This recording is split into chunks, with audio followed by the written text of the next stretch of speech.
les analyses, mais depuis très longtemps, sur le climat, depuis au moins 92, mais même avant. Le Club de Rome, au début des années 70, explique très bien que notre modèle de développement nous conduit à notre perte. C'est des choses qui ont été très connues par tous les décideurs politiques. C'était avant ma naissance, 1972. Rachel Carson, début des années 60, explique les implications de notre modèle de développement basé sur la chimie pour faire notre alimentation, avec l'impact que ça a sur la biodiversité. Et moi, ce qui me sidère, en réalité, c'est que toutes ces choses qui sont documentées avec une constance implacable, on peut vérifier au cordeau.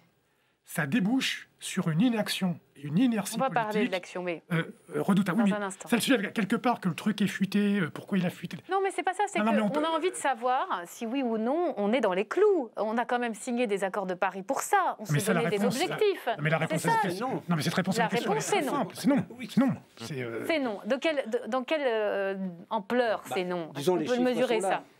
Les engagements de l'accord de Paris, il faut les multiplier par 5 pour avoir des chances de rester sur 1,5 degré. Il faut faire 5 fois mieux sur 2020-2030 que ce qui est prévu actuellement dans les accords de Paris.